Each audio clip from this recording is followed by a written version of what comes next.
Il y a cet aspect de la démocratie qui me glace le sang. C'est la manière dont elle conditionne nos enfants à accepter l'ordre établi. Regardez les écoles, les enfants ne sont pas formés à penser de manière critique. Ils sont formés à obéir, à mémoriser, à suivre des règles. Parce qu'une population qui pense est une population difficile à contrôler. Et une démocratie moderne, pour fonctionner, a besoin de citoyens dociles, obéissants, et non point de citoyens éclairés. Alors, où cela nous mène-t-il? Cela nous mène à cette conclusion simple mais terrifiante. La démocratie, telle qu'elle est pratiquée aujourd'hui, n'est pas un système qui donne le pouvoir au peuple. C'est un système qui maintient l'illusion du pouvoir tout en protégeant les intérêts d'une élite restreinte, oligarchique. Et tant que nous acceptons cette illusion, eh bien, tout simplement, rien ne changera. Maintenant que nous avons vu comment la démocratie dans sa forme actuelle trahit ses propres principes et même opprime subtilement ceux qu'elle prétend représenter, il est temps de parler de solutions. Parce que si nous nous contentons de dénoncer sans agir, nous sommes condamnés à l'impuissance. Alors que pouvons-nous faire? Plus important encore, comment protéger nos enfants de ce système conçu pour les transformer en marionnettes, en citoyens obéissants et conformistes? Je vais donc vous dire une vérité qui, pour moi, a été un tournant dans ma vie de parent. Nos enfants ne sont pas préparés à ce monde. Ils ne sont pas armés contre les manipulations, contre les idéologies toxiques et l'endoctrinement. Parce que nous, en tant que parents, avons été dépossédés de notre rôle principal, celui d'éducateur. Mais il est temps de revenir à notre charge. Nous pouvons changer cela. Une éducation alternative pour des penseurs indépendants est ce dont nous avons besoin. Commençons par l'éducation. Saviez-vous que le cerveau d'un enfant est extraordinairement malléable? La science nous apprend que les premières années de la vie d'un enfant sont cruciales pour le développement de la pensée critique. Pourtant, dans nos écoles, on enseigne rarement aux enfants à réfléchir par eux-mêmes. Au contraire, on les empêche même de poser des questions. On leur apprend à mémoriser, à obéir et surtout à ne pas poser trop de questions. Et ce n'est pas un hasard. Ce système scolaire tel qu'il est conçu aujourd'hui est hérité, j'allais dire, de la révolution industrielle. À l'époque, l'objectif était clair, former une main-d'œuvre docile, capable de suivre des ordres, capable de travailler dans des usines. Et aujourd'hui, nous ne vivons plus dans ce monde. Nous vivons dans une société où la créativité, où l'innovation, où l'esprit critique sont essentiels. Alors pourquoi continuons-nous à éduquer nos enfants comme si nous étions encore en 1850? C'est vraiment anachronique. En tant que parent, j'ai fait un choix radical. J'ai décidé donc d'éduquer mon fils moi-même. Je ne voulais pas qu'il soit une victime de ce système.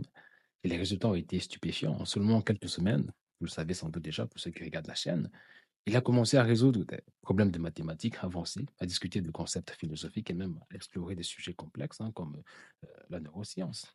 Tout cela parce il n'était plus limité par un programme scolaire conçu pour le nivellement par le bas. Et si je peux le faire avec mon fils, je suis convaincu que chaque parent peut le faire avec ses enfants. Donc, il est également essentiel de reprendre le contrôle sur l'information. L'éducation à la maison n'est qu'une partie de la solution. Il faut aussi protéger nos enfants des influences extérieures. Aujourd'hui, les médias jouent un rôle énorme dans la formation de leurs opinions. Et si ces médias, nous l'avons vu, sont contrôlés par une poignée d'oligarques dont les intérêts ne coïncident pas forcément avec ceux de nos familles, vous savez, ce qui me terrifie le plus, ce n'est pas seulement de ce n'est pas seulement ce que les enfants regardent, mais ce qu'ils absorbent inconsciemment. Chaque publicité, chaque série télévisée, chaque vidéo YouTube est conçue pour les programmer. Programmer leurs désirs, programmer leurs peurs, leurs aspirations. Et si nous, en tant que parents, ne contrôlons pas ce flux constant d'informations, nos enfants deviendront des produits de ces influences extérieures qui sont souvent, on va dire, mal intentionnées. Alors que faire? Voici quelques étapes simples mais puissantes. Il faut commencer par filtrer les médias. Installer des contrôles parentaux, mais aller au-delà. Regardez ce que vos enfants regardent. Discutez avec eux de ce qu'ils regardent et apprenez-leur à analyser ce qu'ils consomment. Encouragez le débat à la maison. Posez des questions, stimulez leur curiosité, ne leur donnez pas toutes les réponses, mais apprenez-leur à chercher par eux-mêmes. Introduisez des sources alternatives.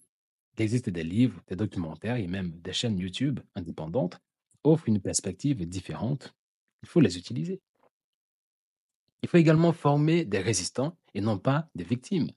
Le monde dans lequel nous vivons est rempli de pièges. surtout pour nos enfants. Mais il y a un espoir. Cet espoir, c'est vous les parents. Parce que vous avez le pouvoir de préparer vos enfants à être des résistants dans un monde qui veut qu'ils soient des victimes. Voici 3 compétences essentielles que chaque parent devrait enseigner à son enfant. Donc, la pensée critique. Montrez-leur comment questionner tout ce qu'ils entendent. Pourquoi? Qui en profite? Quelle est la preuve? Ce sont des questions simples, mais elles sont puissantes. Deuxièmement, la résilience émotionnelle. Dans un monde où ils seront confrontés à la manipulation et donc à la propagande, ils doivent être capables de rester calmes, de penser clairement et de ne pas céder à la peur ou même à la colère. Troisièmement, la créativité. Encouragez-les à créer, à inventer, à penser différemment, à sortir des sentiers battus, parce que c'est en sortant des sentiers battus qu'ils pourront changer le monde. Et aussi, laissez-moi être honnête avec vous. Ce n'est pas facile. Cela demande du temps, cela demande de l'énergie et souvent des sacrifices. Mais je vous promets une chose, cela en vaut pleinement la peine, parce qu'il n'y a rien de plus précieux que l'avenir de nos enfants.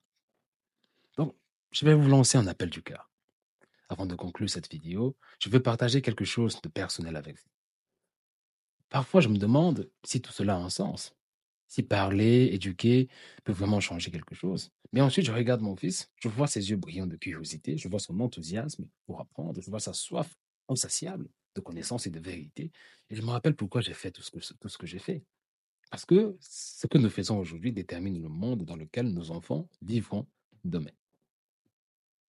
Alors, je vous pose tout naïvement cette question. Que voulez-vous pour vos enfants? Voulez-vous qu'ils soient des pions dans un système qui ne se soucie nullement d'eux? Ou voulez-vous qu'ils soient des leaders, des penseurs indépendants, des agents de changement, des vecteurs de changement? Si vous êtes encore là, si vous avez regardé cette vidéo jusqu'à la fin, c'est que vous êtes comme moi. Vous croyez qu'un autre monde est possible. Alors, saisissons ensemble cette chance. Reprenons le contrôle pour nos enfants, pour leur avenir, leur humanité. Je vous remercie.